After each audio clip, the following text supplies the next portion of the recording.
I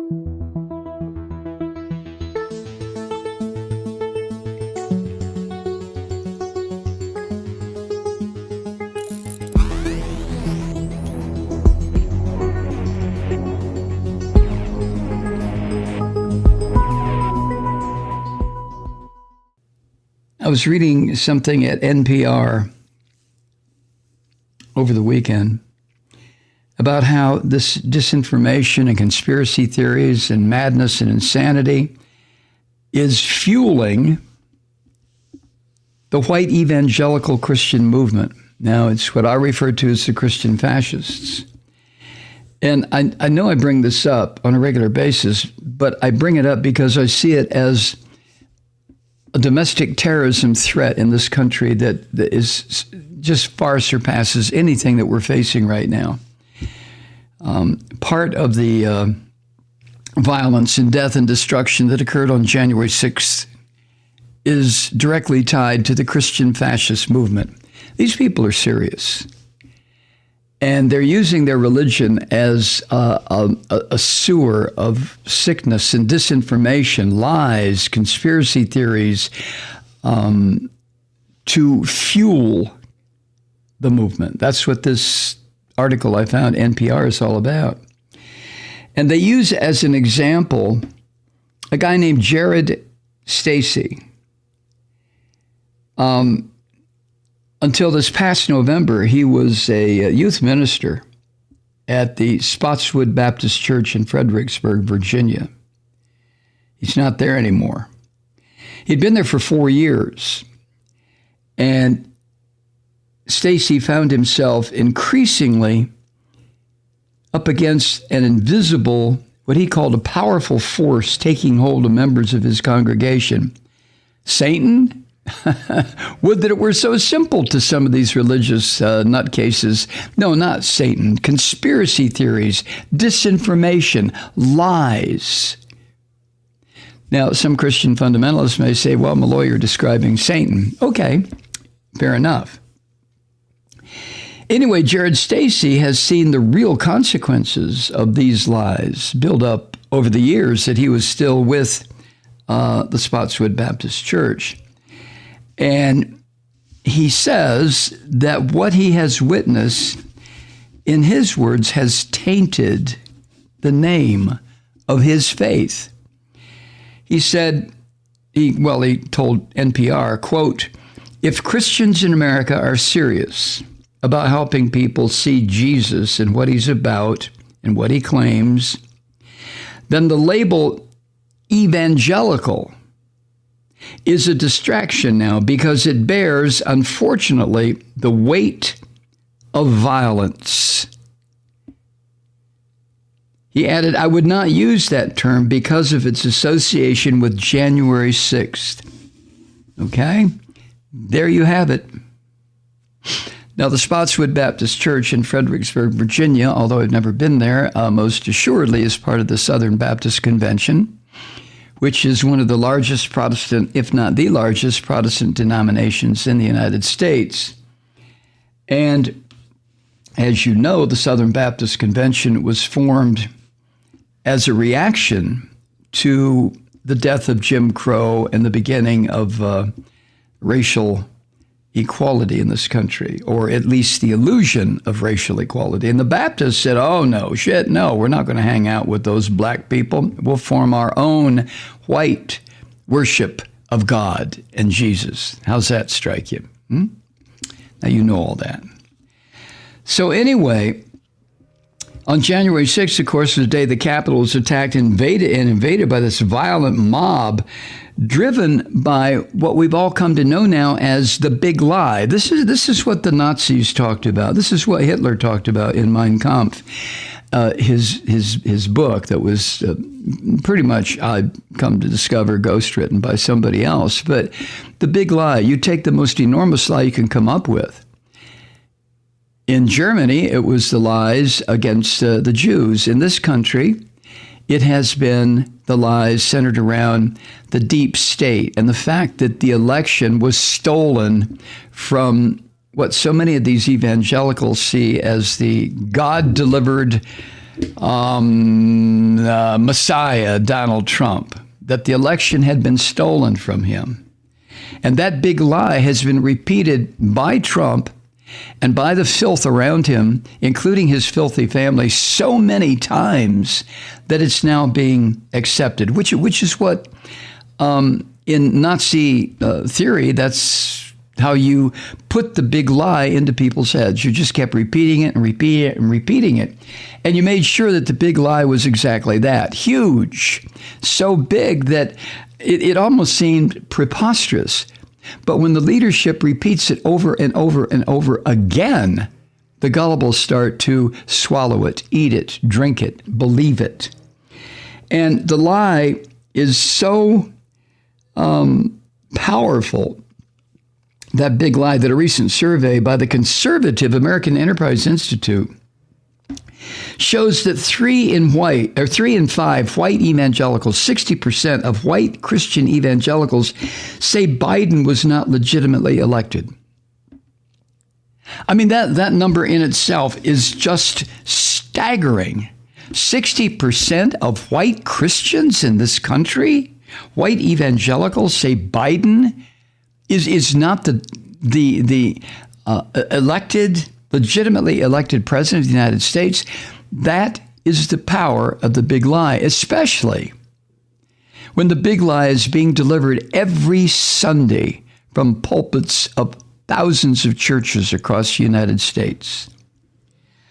Anyway, among the white pastors or the white evangelicals who say Biden was not legitimately elected, NPR identifies one. His name is Pastor Ken Peters, who founded are you ready? The Patriot Church in Knoxville, Tennessee last year.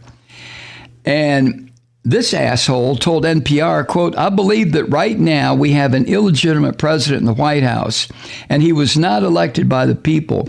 I believe the truly so-called we the people elected Donald Trump should be president, but he's residing in Florida right now," end quote. Now, this is a Christian minister. Do you realize the power? If you're not Christian, you may not realize the power that some of these charlatans maintain in their hold over their congregation. It's astonishing to witness. And on its website, the so-called Patriot Church is described as a movement, quote, it's described as a movement. It's not the worship of Jesus. The website says, "We are a church interceding on behalf of the nation."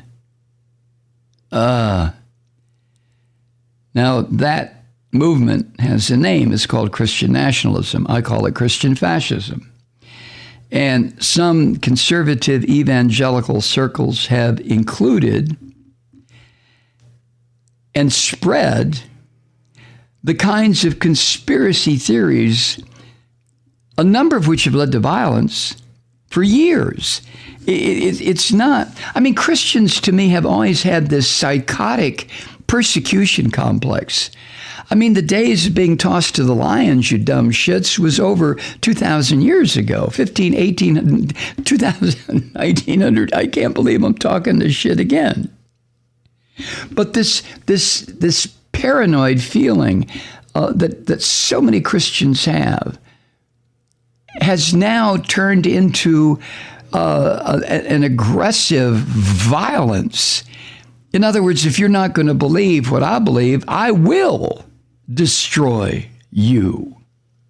And then we have this guy, Andrew Whitehead. He has spent several years researching Christian nationalism at Indiana University in Purdue.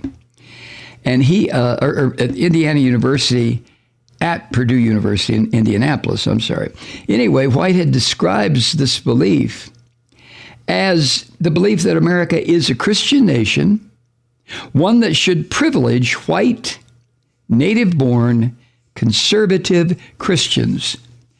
And the rest of the country's population can fuck off. Just get out of the way. I'm white. I'm conservative. I'm Christian. I'm native-born. Oh, and he left out one thing. I'm also male. Anybody who doesn't fit that description, get out of my way because I'm coming through, Jack. Here I come, right? Anyway, Whitehead told NPR, quote, "We do find evidence that Americans who embrace Christian nationalism are much more likely to embrace conspiratorial thinking. The leaders of those movements have continually cast doubt on who you can really trust, especially the federal government."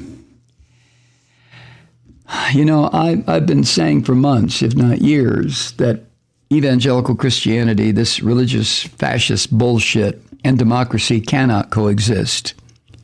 It just simply can't.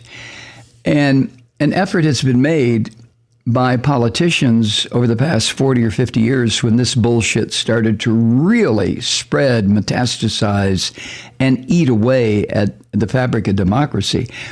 They made an effort to try to coexist. Politicians, well, okay, shall we pray? Let's have the chaplain of the House or the Senate open up this session, and yada yada yada yada, and all this happy horse shit of commingling religion and government. And the framers of the Constitution, for all their faults, understood what religion and nationalism, or religion and politics, equaled. It equaled bloodshed, death, destruction, violence, murder, mayhem. But here we are. And then the bastard Trump grabbed the opportunity to exploit the distrust of these Christian fascists for his own political means and for his own political survival. Trump knew what he was doing. That filthy son of a bitch can't even hold a Bible upright. Who was it that said he's been in his hookers more than he's been in church since he was what, 14, 15, whatever?